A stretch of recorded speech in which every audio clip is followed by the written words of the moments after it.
ليس من يقطع طرقا بطلا إنما من يتقي. إن الحمد لله نحمده ونستعينه ونستغفره ونعوذ بالله من شرور أنفسنا ومن سيئات أعمالنا.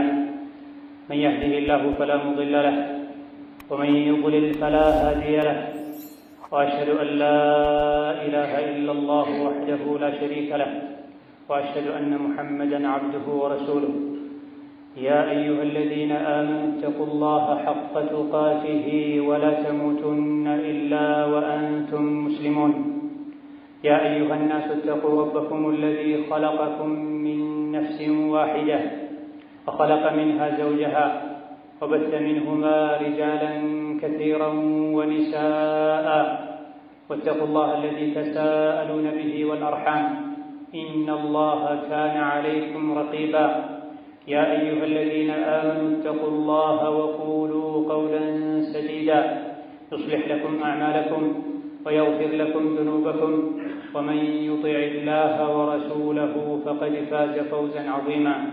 أما بعد، فإن أصدق الحديث كتاب الله، وخير الهدي هدي محمد صلى الله عليه وعلى آله وصحبه وسلم، وشر الأمور محدثاتها، فإن كل محدثة بدعة وكل بدعة ضلالة.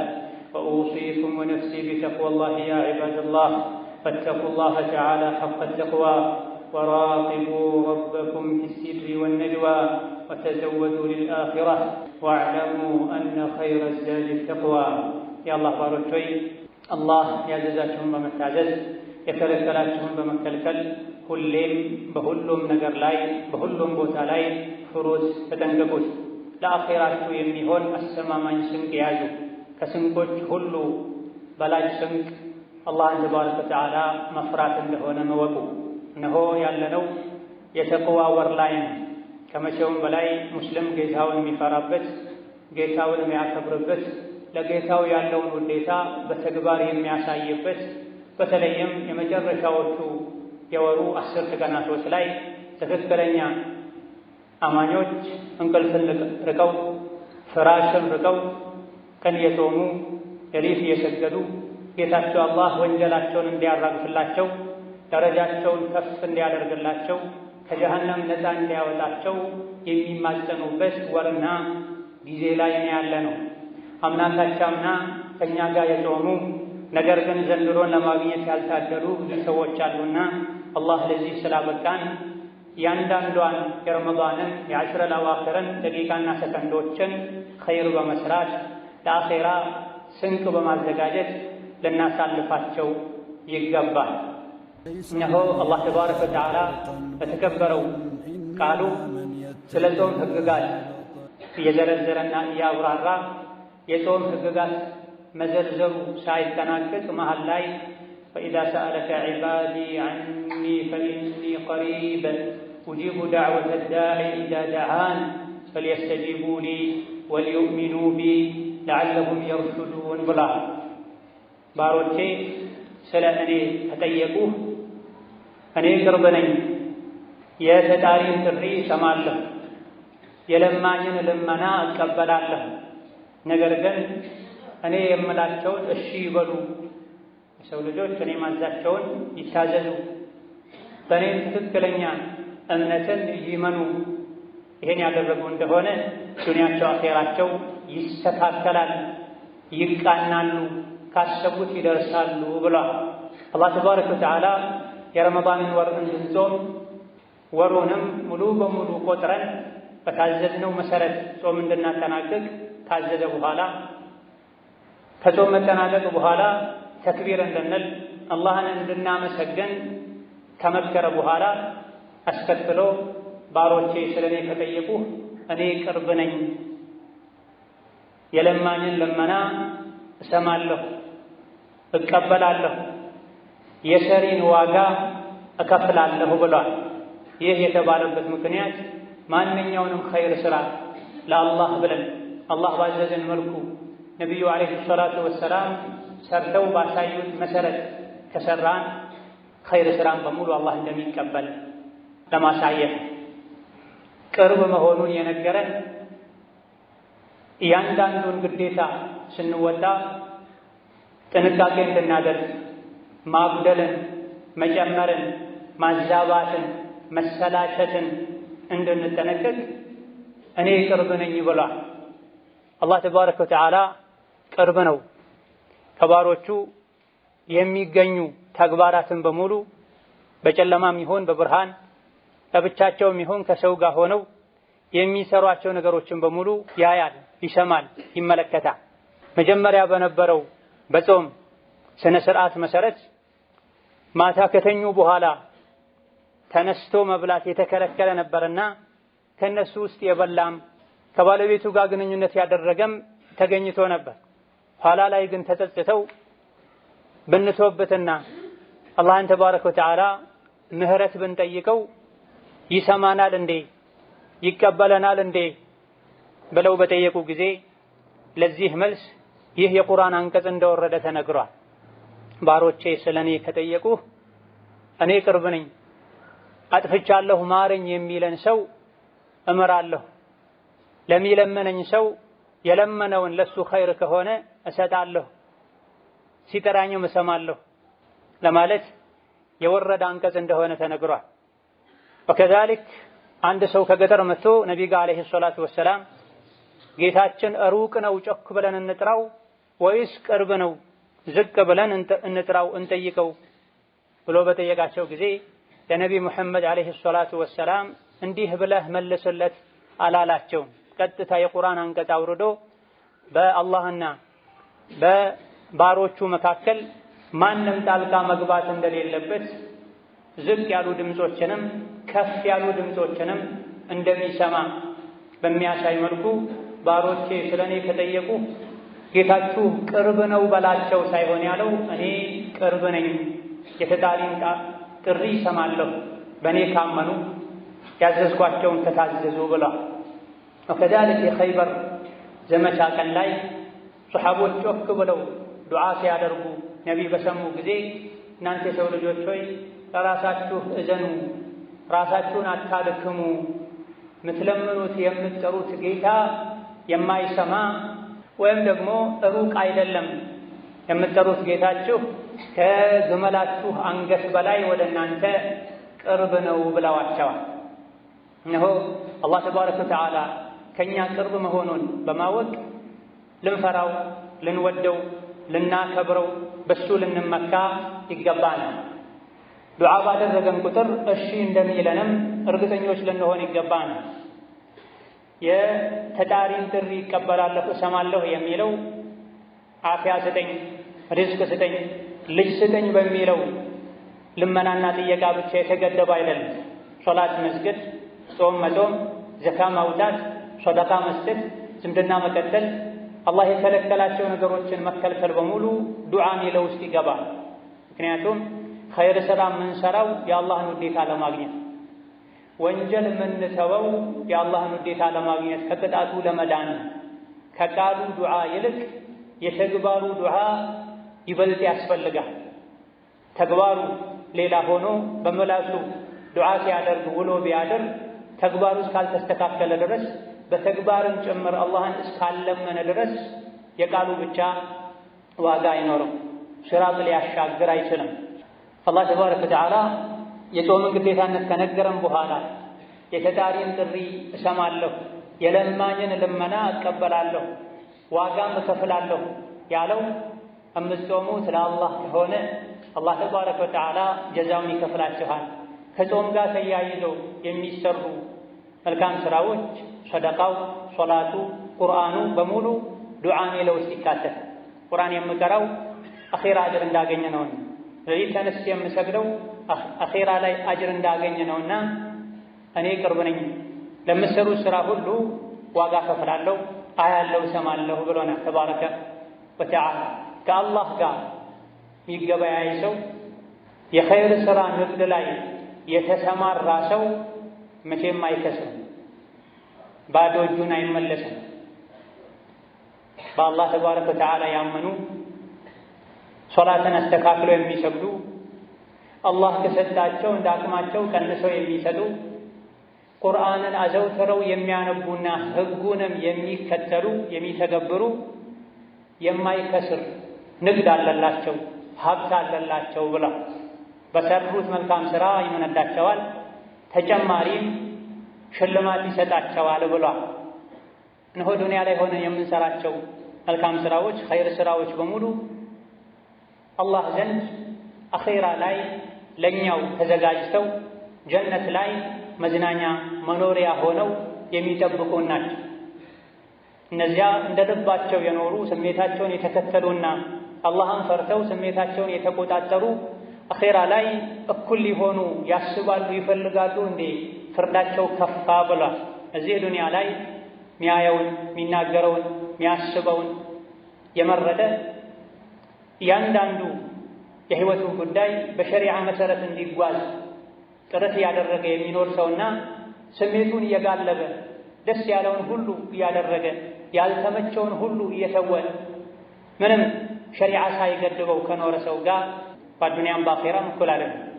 በዱንያው ህይወት እንኳ ኸይር የሚሰራ ወንጀልን የሚርቅ በእያንዳንዱ እርምጃው ሸሪዓን የሚጠብቅ ይህ በዲን ይፈቀዳል አይፈቀድም እያለ የሚወስን የሚያደርግ የሚተው ዱንያ ላይ የሰላም ህይወት የሚኖር እሱ ነው። የዱንያ ህይወት ኖሮ ባይመቻቸለት እንኳ እያንዳንዱን የጌታውን ግዴታ በአግባቡ የሚወጣ ተው የተባለውን የሚተው አድርግ የተባለውን የሚያደርግ ሰው ከአኼራው ጀነት በፊት የዱንያ ህይወቱ ራሱ ጀነት ይሆን። የኸይር ሥራ የኢማን የዒባዳ ጀዛው በአኼራ ብቻ የተገደበ አይደለም። መን ዐሚለ ሷሊሐን ሚን ዘከሪን አው ኡንሳ ወሁወ ሙእሚን ፈለኑሕየነሁ ሐያተን ጠይበህ ብሏል አላህ ተባረከ ወተዓላ። ወንድም ይሁን ሴት በአላህ ያመነ ትክክለኛ ኢማንን ያመነ መልካም ሥራን እየሠራ እዚሁ ዱንያ ላይ ጥሩ የሆነ ህይወትን እናኖረዋለን ብሏል። ጥሩ ህይወት ከዱንያ የሚመኙትን በሙሉ ማግኘት ማለት አይደለም። ተረጋግቶ ውስጥ ከስጋት ከጭንቀት ነፃ ሆኖ መኖር ማለት። ምክንያቱን የማያውቁት ደስታ ይሰማቸዋል። ትክክለኛ የአላህ ባሮች በኢማናቸው ምክንያት በመልካም ሥራቸው ምክንያት ለአላህ ብለው ወንጀልን ማዕሲያን በመተዋቸው ምክንያት። በተቃራኒው ደግሞ ዱንያ የተሟላችላቸው የፈለጉትን ነገር ሁሉ አግኝተው የሚኖሩ ምንጭና መነሻውን የማያውቁት ሐዘን ይወራቸዋል፣ ይጨንቃቸዋል፣ ይደብራቸዋል። ከመኖር መሞት ይሻላል ብለው ራሳቸውን ሁሉ ያጠፋሉ። ምንም ጎድሏቸው ሳይሆን የጎደላቸው ኢማን ስለሆነ መልካም ሥራ ስለሆነ።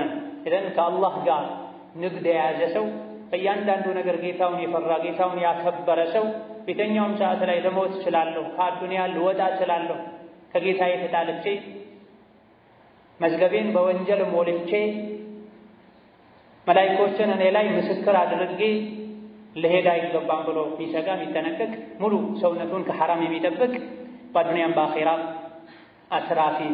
አላህ ተባረከ ወተዓላ የተለያዩ መልካም ሥራዎችን ንግድ ብሏቸዋል። የአዱንያ ንግድ የገባቸው ሰዎች የተለያዩ የሥራ አይነቶችን የሞከሩ የዱንያ ህይወታቸውን ለማሳደግ ለማሳመር እንደሚጥሩት የአኼራ ህይወታችንን ለማሳመር ልንጥር ይገባል። ጠንካራ የኢማን መሰረት ላይ የተመሰረተ ኸይር ሥራን በማብዛት ኸይርን ሥራ በሰራን ቁጥር አላህ ተባረከ ወተዓላ ድርብርብ የሆነ ምንዳን እንደሚሰጥ ነግሮናል። መን ጃአ ቢልሐሰነቲ ፈለሁ ዐሽሩ አምሳሊሃ። አንዲትን መልካም ሥራ የሠራ ሰው 10 እጥፍ አድርገን እንመነደዋለን ብሏል ነቢያችን ዓለይሂ ሰላቱ ወሰላም። እስከ 700 አባዝቶ እንደሚሰጥም ተናግረዋል። በልፋታችን በኢኽላሳችን ልክ የመልካም ሥራዎች ምንዳ አላህ ዘንድ እጥፍ ድርብ ይሆናል። የላቀ ምንዳ ካላቸው ዒባዳዎች መካከል አንዱ ጾም ነው። አላህ ተባረከ ወተዓላ ጾም የኔ ነው፣ ጾመኛን የምመነዳው እኔ ነኝ፣ ለእኔ ብሎ ምግቡን መጠጡን ስሜቱን ይተዋል በማለት አላህ ተባረከ ወተዓላ ጾም በመጾም ስሜትን በመተው የተከለከሉ ነገሮችን በመራቅ የሚገኘውን ምንዳ አላህ ነግሮናል። ታላቁ አላህ ጾመኛን የምመነዳው እኔ ነኝ ያለ።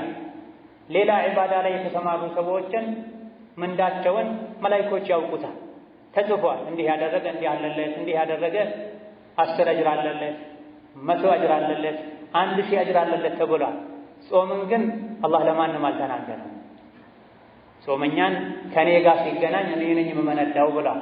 ነገር ግን ምግብና መጠጥን የመተው ጾም አይደለም ለዚህ ማድረግ የሚያበቃው፣ ስሜቱን ለኔ ብሎ ይተዋል ብሏል አላህ ተባረከ ወተዓላ።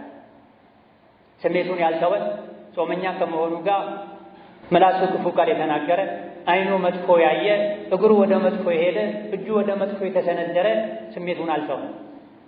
አካላቶቹ አብረው አልጾሙ። ወከዛሊክ አላህ ለኸይር ስራ ሲያነሳሳን እያንዳንዱ መልካም ስራ ዋጋ እንደሚከፍል ሲነግረን አንድ ሰው ሶደቃ ሲሰጥ ትንሽ እንኳ ብትሆን አላህ በቀኝ እጁ ተቀብሎ እንደሚያሳድግለት እንደሚያበዛለት ነግሮናል። 1 ብር 10 ብር በሰጠህ ቁጥር አላህ በቀኝ እጁ ተቀብሎ እንደሚያሳድግልህ እንደሚያበዛልህ ባሰብክ ቁጥር ኸይር ስራ ለመስራት ትነሳሳለህ። ለሶላትም ሲያነሳሳን ነቢያችን አለይሂ ሰላቱ ወሰላም ሐዲስ ላይ እንደተናገሩት የሰው ልጅ ከመቼውም በላይ ወደ ጌታው ቅርብ የሚሆነው ስጁድ ላይ ሲሆን ነው። ስጁድ ላይ ዱዓ አብዙ፣ አላህ ይቀበላችኋል ብለዋል። ወከዛሊክ ቁርአን ላይም ከላ ላ ቱጢዕሁ ወስጁድ ወቅተሪብ፣ ስጁድ ባበዛን ቁጥር ሶላት ባበዛን ቁጥር ወደ አላህ እንቀርባለን። ወደ አላህ በቀረበን ቁጥር ሸይጣን ከኛ ይርቃል፣ ጠላታችን ከኛ ይርቃል። እነዚህና መሰል የሆኑ አላህ ይወዳቸው ነቢያችን አለይሂ ሰላቱ ወሰላም የደነገጉልን ስሩ ብለው ያዘዙን ሰርተው ያሳዩን ኸይር ስራዎችን በመስራት ጊዜያችንን ልናሳልፍ ይገባል። ጊዜን በጫወታ በእንቅልፍ ማሳለፍ ማለት አኼራ ላይ ባይተዋር መሆን፣ መግቢያ ማጣት፣ መክሰር ማፈር። እዚህ ዱንያ ላይ ግን ጊዜን በመልካም ስራ መሙላት፣ በመልካም ስራ ማሳለፍ አኼራ ላይ ሀብታም መሆን፣ አኼራ ላይ ንጉስ መሆን። የተለያዩ ኸይር ስራዎችን የሰሪዎችን ሁኔታ የጀነት ሰዎችን ባህሪ ከነገረን በኋላ ጀነት ላይ የደገሰላቸውን ድግስ ካሳወቀን በኋላ ፈኢዛ ረአይተ ተመ ረአይተ ነዒመን ወሙልከን ከቢራ፣ በአላህ ያመኑ መልካም ስራ የሰሩ ጌታቸውን የፈሩ ለሱ ብለው ያበሉ ያጠጡ የተለያዩ ኸይር ስራዎችን የሰሩ ሰዎች ሚዝናኑባትን ጀነት ስታይ እዛ ነው ትልቅ ጸጋና ሙሉ ንግስና የምታየው ብሏል። እዚህ ዱንያ ላይ ለአላህ የተናነሰ ትክክለኛ ባሪያ አገልጋይ የሆነ አኼራ ላይ ንጉስ ይሆናል። በሰራው ስራ በመኞት ሳይሆን በተስፋ ብቻ ሳይሆን፣ ተስፋ አብሮት ስራ ከሌለ የሸይጣን ወጥመድ ነው የሚሆነው። ከተስፋ ጋር አብሮ ስራ መኖር አለ፣ ተግባር መኖር አለ። ተስፋ ከተግባር ጋር ሲሆን ሱራጥን አሻግሮ ጀነት ያስገባል። ተስፋ ያለ ስራ ስራጥ ላይ እንዲወድቁ ያደርጋል። አላህ ተባረከ ወተዓላ የተኛውንም ኸይር ሰሪ ዋጋውን ይከፍላል። ውጂቡ ዳዕወተ ዳዒ፣ ዱዓ የሚያደርግ ዒባዳ የሚያደርግን ሰው መልስ ሰጠዋለሁ፣ ጀዛ ከፍለዋለሁ ብሎ በጾም መንገዶች መሃል የነገረን እንደ ምሳሌ ጾም እንዲሁ መራብ ብቻ እንዳልሆነ ዋጋ እንዳለው ጀነት እንደሚያስገባ እዚህ ዱንያ ላይ ለአላህ ብሎ የተጠማ አኼራ ላይ እርካታ ከሚባል በር ወደ ጀነት እንደሚገባ ሲያስብ ሙእሚን ሲያስታውል ይሄን ሲረዳ ሌሎችም የተደነገጉ ኸይር ስራዎች አኼራ ላይ ትልቅ ጀዛ እንዳላቸው ያውቃል። ኢኽላስ እስካለው ድረስ ስራው ሙታባዓ እስካለው ድረስ ስራ መሰራቱ ብቻ ሳይሆን ለአላህ ተብሎ የተሰራ መሆን አለበት። ለጉራ፣ ለዝና፣ ለወሬ፣ ለፉክክር መሆን የለበትም። በረሱሉ ሰለላሁ ዐለይሂ ወሰለም ሱና መሰረት የተሰራ መሆን አለበት። እነዚህ ሁለት መስፈርቶችን ካሟላ አላህ ኸይር ስራን ይቀበላል፣ በዱንያም በአኼራ ጀዛውን ይከፍላል። ወከዛሊክ ውጂቡ ዳዕወተ ዳዒ ማለት የለመነኝን ሰው እሺ ይላለሁ ማለት ነው። ከተወዳጅ ዒባዳዎች አንዱ ዱዓ ነው፣ አላህን መለመን። አላህ ሲለመን ይወዳል። ዓመቱን ሙሉ ልናዘወትራቸው ከሚገቡ ዒባዳዎች መሃል አንዱ ዱዓ ከመሆኑ ጋር ይበልጥ ረመዳን ላይ ልናዘወትረው ልናበዛው ከሚገባ ዒባዳ አንዱ ዱዓ ነው። ይህንንም ለማሳየት ነው አላህ ተባረከ ወተዓላ የጾም ህግጋትን እየዘረዘረ መሃል ላይ ስለ ዱዓ የነገረን። ዱዓ ያደረገ ሰው ሁሌም ትርፋማ ነው። ነቢያችን ሰለላሁ ዐለይሂ ወሰለም አንድ ሰው ዱዓ ካደረገ ወይም የጠየቀውን አላህ ይሰጠዋል፣ ወይም በላን አላህ ይከላከልለታል፣ አደጋን ሙሲባን በዱዓው ምክንያት፣ ወይም ደግሞ ለአኼራ ጀዛውን ያስቀምጥለታል ብለው። ይሄን ያወቀ ሰው ከዱዓ አይቋረጥም። እጁን አንስቶ ጌታውን ከመማፀን አይቆጠብም። አላህ ተባረከ ወተዓላ ሁሌም ዱዓን የሚቀበል ከመሆኑም ጋር ጾም ላይ ሲኮን ደግሞ ዱዓ መቅቡል የመሆን እድሉ እጅግ በጣም ሰፊ ነው። ከነቢዩ ሰለላሁ ዐለይሂ ወሰለም እንደተነገረው የሶስት ሰዎች ዱዓ አይመለስም ብለዋል። ከዚህ አንዱ ጾመኛ ነው እስኪያፈጥር ድረስ። ዱዓ የዒባዳ ቁንጮ እንደሆነ ነቢ ነግረውናል። ለተከሰቱ ችግሮችም ገና ላልተከሰቱ ሊከሰቱ ለሚችሉ ችግሮችም ጭምር መፍትሄ ነው። ዱዓ ለደረሰ ችግርም ላልደረሰ ሊደርስ ለሚችል ችግርም መከላከያ ነው። ሰማይ ላይ ዱዓና ቀደር ይጣላሉ፣ ይጋጫሉ፣ ተመለስ ልውረድ ይባባላሉ። ዱዓ ከበለጠ ከበዛ ቀደርን ይመልሳል ተብሏል። አንድ ሰው ዱዓ ካረገ ከሪሙን ረሒሙን አላህን ተባረከ ወተዓላ ከጠየቀ ወይም የጠየቀውን ነገር ራሱን ያደርግለታል፣ ወይም የባሰ አደጋን ይከላከልለታል፣ ወይም ደግሞ ለአኼራው ያስቀምጥለታል። ዱዓ የሙእምን መሳሪያ ነው፣ ከተለያዩ አደጋዎች የሚያድን የተለያዩ የተዘጉ በሮችን የሚከፍት ከመሆኑም ጋር ግን ብዙዎቻችን ከዱዓ ርቀናል። ችግር ሲደርስብን ብቻ ነው ዱዓ ትዝ የሚለን። ችግር ደርሶብንም የምናደርገው ዱዓ የተሟላና የተስተካከለ ዱዓ አይደለም። ችግር እንኳ ባይኖርብን ወደ አላህ ለመቃረብ ራሳችንን ዝቅ አላህን ከፍ ለማድረግ ስንል ዱዓ ልናበዛ ይገባናል። አላህ ዱዓን ይወዳል። ለዚህም ነው ለምኑኝ ጠይቁኝ ያለ፣ በመጠየቅ የሚገኘውን ጥቅም የነገረ። አላህን መለመን ተውሂድ ነው፣ ዒባዳ ነው። ባይቸግረን እንኳ መልስ ባናገኝ እንኳ እርግጠኛ ሆነን እጃችን አንስተን አላህን መለመናችን ዒባዳ ነው፣ ወደ አላህ የሚያቃርብ መልካም ሥራ ነው። አንድ ሰው ዱዓ የሚያደርገው አላህን ሲያውቅ ነው፣ ጌታውን ሲያውቅ ነው። ሌሎች እንጨትን ድንጋይን እየጠየቁ ፈጣሪውን እየጠየቀ ነውና ይሄ ራሱ አላህ ዘንድ የሚያስከብር የአላህን መኖር ማመንም ጭምር አላህ ተባረከ ወተዓላ እንደሚሰማ የማድረግ የጠየቁትን ነገር የመስጠት አቅም እንዳለው ጭምር ማመን። እነዚህ ሁሉ ምስጢሮች፣ ጥቅሞች ስላሉት ሶላትን ጠብቀን እንደምንሰግደው፣ ጾምን ጠብቀን እንደምንጾመው፣ የተለያዩ ኸይር ስራዎችን ጠብቀን እንደምንሰራው ዱዓን ስራዬ ብለን ሆም ብለን ልናዘወትር ልናበዛ ይገባናል። أعوذ بالله من الشيطان الرجيم بسم الله الرحمن الرحيم والعصر إن الإنسان لفي خسر إلا الذين آمنوا وعملوا الصالحات وتواصوا بالحق وتواصوا بالصبر. بارك الله لي ولكم في القرآن العظيم ونفعني وإياكم بما فيه من الآيات والذكر الحكيم. أقول قولي هذا وأستغفر الله لي ولكم ولسائر المسلمين من كل ذنب وخطيئة فاستغفروه إنه هو الغفور الرحيم. الحمد لله على إحسانه والشكر له على توفيقه وامتنانه، وأشهد أن لا إله إلا الله وحده لا شريك له تعظيما لشانه، وأشهد أن محمدا عبده ورسوله الداعي إلى رضوانه صلى الله عليه وعلى آله وأصحابه وإخوانه وسلم تسليما كثيرا. أما بعد، دعاء ተቀባይነት የሚያገኘው መልካም ስራችን አላህ ዘንድ ተቀባይነት አግኝቶ አኺራ ላይ ጀዛ የሚያስከፍለው ጀነት የሚያስገባው ከጀሃነም የሚያድነው መስፈርቶች ሲሟሉ። እነዚህ መስፈርቶች እስካልተሟሉ ድረስ የምንሰራው ኸይር ስራም ይሁን የምናደርገው ዱዓ ተቀባይነት ሊያገኝ አይችልም። ዱዓ መቅቡል እንዲሆን ኸይር ስራ የተሟላ አጅር እንዲያስገኝ መሟላት ካለባቸው መስፈርቶች አንዱ የአላህን ድንበር ከመጣስ መጠንቀቅ ነው። የአላህን ድንበር የሚጥስ ሰው የሚያደርገው ዱዓ ወደ ሰማይ አይወጣም። ከባባድ ወንጀሎችን የሚዳፈር ጥቃቅን ወንጀሎችን ሁሌ በቋሚነት ስራዬ ብሎ የሚሰራ ሰው አላህ ተባረከ ወተዓላ የእንዲህ አይነትን ሰው ዱዓ በመሰረቱ አይቀበልም። የሚሰራቸው ኸይር ስራዎችም በቋሚነት የሚሰራቸው ወንጀሎች ዋጋ ያሳጧቸዋል። ወላ ተዕተዱ ኢነላሃ ላ ዩሒቡል ሙዕተዲን ብሏል። ወሰን አትለፉ፣ ድንበር አትጣሱ፣ የተከለከላችሁትን አትዳፈሩ፣ አድርጉ የተባላችሁትን በሰዓቱ በስርዓቱ ከማድረግ ወደ ኋላ አትበሉ። ይሄን ያደረጋችሁ እንደሆነ ወሰን አልፋችኋል፣ ህግ ጥሳችኋል። አላህ ደግሞ ወሰንም ያልፉ ህግ የሚተላለፉን አይወድም ብሎናል። ዱዓ እናደርጋለን ነገር ግን መልስ አናገኝም የምንል ብዙ ነን።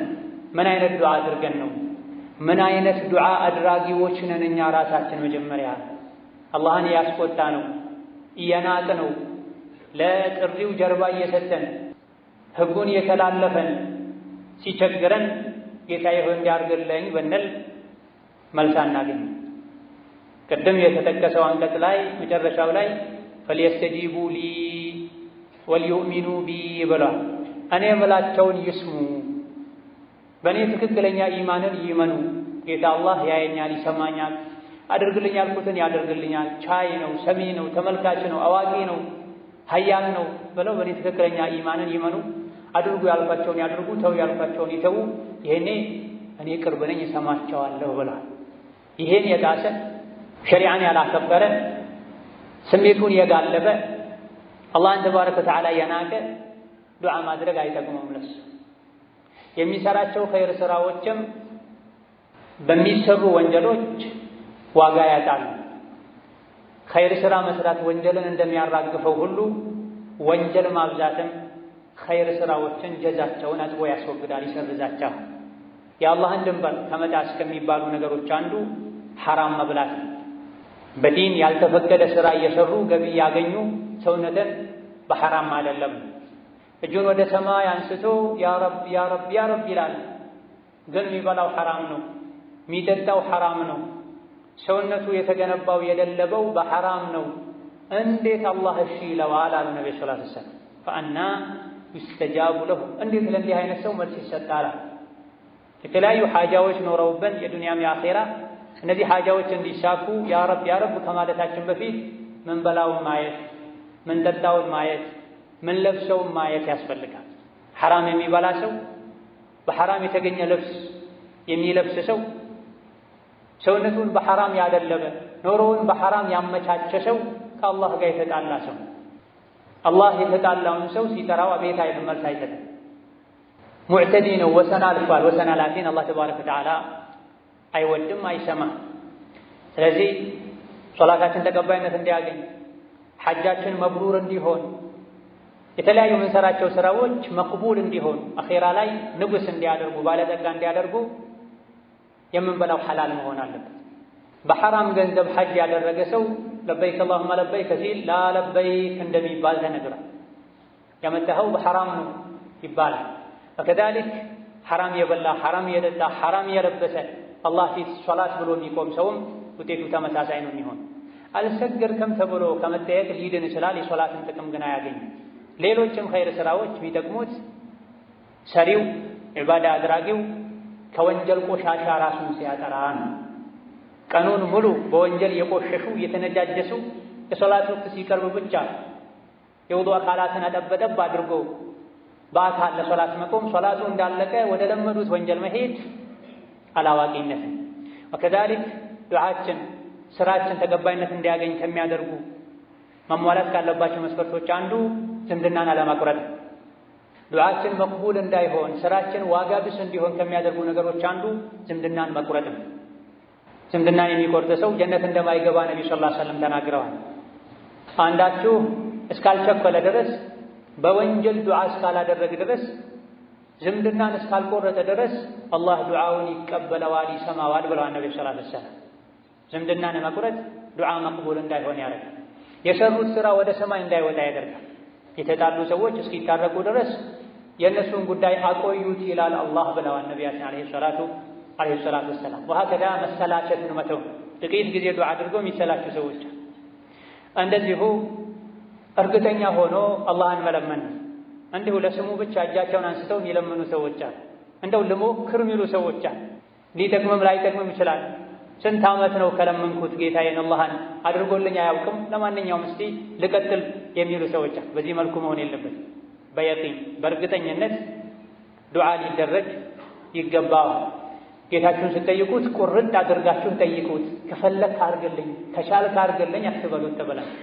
አላህ የሚያስገድደው የለም፣ ጥያቄም አይከብደውም አይበዛበት። ለሰው ልጅ ሲሆን ይችላል አይችልም ያሉ ነው ሰዎች የሚጠይቁት። ለአላህ ሲሆን ግን አላህ የማይችለው ነገር የለም። ረሕመቱ ስጦታው ሰፊ ነው። ወከዛሊክ ዱዓ ሲደረግ አደብ አለው። ያ አደብ መጠበቅ አለበት። ቀጥታ እጅ አንስቶ አላህ ሆይ ርቦኛል አብላኝ፣ አሞኛል ፈውሰኛ ይባል። ቀድሞ አላህን ማመስገን ማወደስ ያስፈልጋል። አስከትሎ ነቢ ላይ ሰላዋት ማውረድ ያስፈልጋል። ከዛ በኋላ ሐጃን ጠይቆ ዱዓ አድርጎ መዝጊያውንም አላህን በማመስገን ነቢ ላይ ሰላዋት በማውረድ ማድረግ ያስፈልጋል። ዱዓ ሲያደርጉ መተናነስ ያስፈልጋል።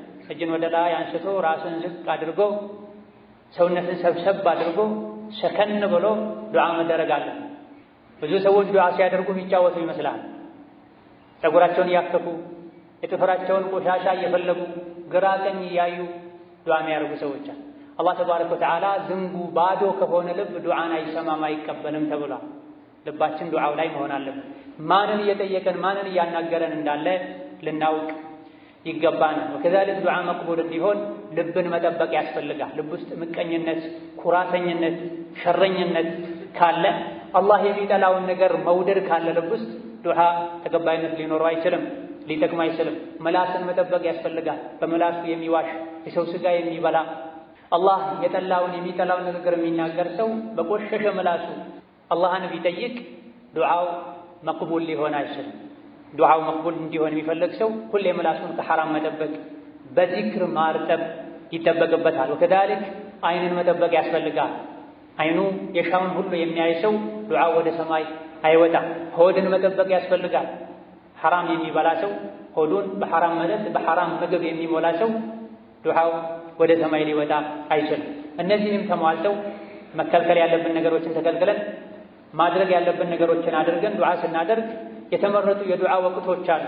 እነዚያ የዱዓ ወቅቶች ላይ በርትቶ ዱዓ ማድረግ ይበልጥ ዱዓችን መቅቡል እንዲሆን ያደርጋል። ከዚህም አንዱ ጾመኛ ሆኖ ዱዓ ማድረግ ነው። የጾመኛ ዱዓ አይመለስም ብለዋል። በተለይ ሲመሽ ሰውነት ድክምክም ሲል ደካማነታችን ይበልጥ ስለሚገባን በዛ ሰዓት ዱዓ ማድረግ ዱዓው መቅቡል እንዲሆን ያደርጋል። ጁሙዓ ቀን ላይ በተለይ ኢማም ሚንበር ላይ ሲወጣ በሁለቱ ኹጥባዎች መሃል ሶላት እስኪሰገድ እስኪጠናቀቅ ባለው ጊዜ ከዐሱር በኋላ ፀሐይ እስክትጠልቅ ድረስ እነዚህ በሙሉ ጁሙዓ ቀን ላይ ዱዓ ሙስተጃብ እንደሚሆንባቸው የተነገረ ወቅቶችና ሰዓቶች ናቸው። ከዛሊክ ሁሌም በአዳንና ኢቃም መሃል ዱዓ እንደማይመለስ መቅቡል እንደሚሆን ነቢ ተናግረዋል። በአዳንና በኢቃም መሃል የሚደረግ ዱዓ ሁሌም መቅቡል እንደሆነ ተነግሯል። ጾመኛ መሆን ሲጨመርበት ጁሙዓ ቀን ሲሆን የተለያዩ ዱዓን ሙስተጃብ የሚያደርጉ ነገሮች ደግሞ ሲደማመሩ ተቀባይነት የማግኘቱ ጉዳይ ምንም አይነት ጥርጣሬ አይኖርበትም። ወሀከዛ በተቸገሩ፣ በታመሙ፣ በተጎዱ፣ ቀልብ በተሰበረ ያለ አላህ ረዳት የለኝም የሚል ስሜት ላይ በሚኮንበት ጊዜ የሚደረግ ዱዓ ከሌላ ሰዓት ይልቅ ተቀባይነት ይኖረዋል። ወከዛሊክ ሊነጋጋ ሲል ሰሐር ላይ የሚደረግ ዱዓም ወቅቱ ዱዓ መቅቡል የሚሆንበት ሰዓት እንደሆነ ተጠቁሟል። መንገደኛ መሆን እንደዚሁ ዱዓን መቅቡል እንደሚያደርግ ተነግሯል። ለወንጀል እስካልተጓዙ ድረስ ሐላል ለሆነ ዓላማ ለኸይር ሥራ የተጓዘ ሰው እስኪመለስ ድረስ ዱዓው መቅቡል ይሆናል ብላ ስጁድ ላይ የሚደረግ ዱዓም ተቀባይነት እንዳለው ተነግሯል። ወከዛሊክ አላህን በመልካም ስሞቹ እየጠሩ መለመን ዱዓን መቅቡል ያደርጋል። ለወላጆች ታዛዥ መሆን፣ ለወላጆች ደግ መሆን፣ ወላጆችን ማክበር፣ ከነሱ ቅርብ መሆን፣ በእነሱ መመረቅ ዱዓን መቅቡል እንዲሆን ከሚያደርጉ ነገሮች መሃል አንዱ። ማንኛውም ሰው ዱዓ ካደረገ ዱንያ ላይ ከተከተበለት ዱንያ ላይ ያገኘዋል፣ ካልሆነ ግን አኼራ ላይ ያገኘዋል ብሏል አብዱላህ ብን ዐባስ ረዲየላሁ ዐንሁ አርዱ። ኢዘን የትኛውንም ኸይር ሥራ ሰርተን አጅር እናገኛለን እንደምንለው ሁሉ ዱዓ ስናደርግ አላህን ስለምን አጅራችን አላህ ዘንድ እንደሚጻፍልን መስፈርቱ ከተሟላ እርግጠኞች ልንሆን ዱዓን ልናበዛ፣ በተለይ ባለንባቸው የመጨረሻ የረመዳን 10 ቀናት ላይ ቀንም ላይ ማታም ላይ በተለይ ተሐጁድ ላይ ስጁድ ላይ ዱዓ ልናበዛ ይገባናል። በላጩ የቁርአን የሐዲስ ዱዓዎችን ማድረግ፣ አዳዲስ ዱዓ እየፈጠሩ ከማድረግ የቁርአን የሐዲስ የነቢያት የሷሊሖችን ዱዓ ማድረግ። ይሄን ማድረግ የማይችል ሰው ቁርአንን ሐዲስን ገልጾ ዱዓ አስቦ ወይም እያየ እያነበበ ማድረግ የማይችል ሰው፣ በአረብኛ ዱዓ ማድረግ የማይችል ሰው በራሱ ቋንቋ ዱዓ ማድረግ ይችላል። ሶላት ውስጥም ይሁን ከሶላት ውጭ። ሶላት ላይ ግዴታ የሆኑ ዚክሮች ከተባሉ በኋላ ስጁድ ላይ ሱብሓነ ረቢየል አዕላ ሱብሓነ ረቢየል አዕላ ሱብሓነ ረቢየል አዕላ ካሉ በኋላ በራስ ቋንቋ ዱዓ ማድረግ ይቻላል። አተሕያቱን ካጠናቀቁ ነቢ ላይ ሰላዋት ካወረዱ በኋላ በራስ ቋንቋ ዱዓ ማድረግ ይቻላል። ቁኑት ላይ በአረብኛ ማድረግ ካልቻሉ በራስ ቋንቋ ዱዓ ማድረግ ይቻላል። አላህ ሁሉንም ይሰማል፣ በዚህ ቋንቋ እንጂ አታናግሩኝ አላለም።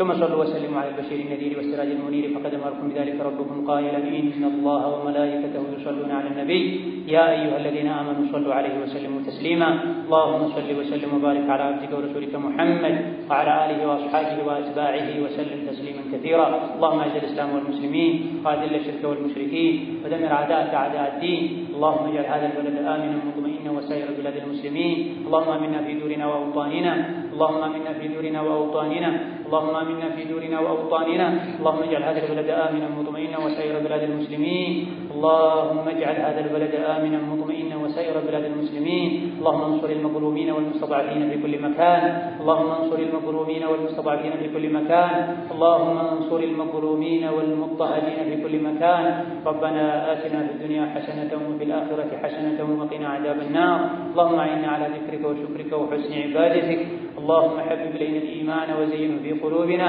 وكره إلينا الكفر والفسوق والعصيان واجعلنا من الراشدين اللهم إنا نسألك فعل الخيرات وترك المنكرات وحب المساكين وأن تغفر لنا وترحمنا فإذا أردت بعبادك فتنة أن تقبضنا إليك غير مفتونين اللهم اغفر لنا ولوالدينا ولمشايخنا ولجميع المسلمين اللهم ارحم موتانا وموتى المسلمين اللهم ارحم موتانا وموتى المسلمين اللهم ارحم موتانا وموتى المسلمين اللهم اشف مرضنا ومرضانا ومرضى المسلمين اللهم اشف مرضنا ومرضانا ومرضى المسلمين اللهم اجعلنا هداة مهتدين غير ضالين ولا مضلين برحمتك يا ارحم الراحمين آمين والحمد لله رب العالمين.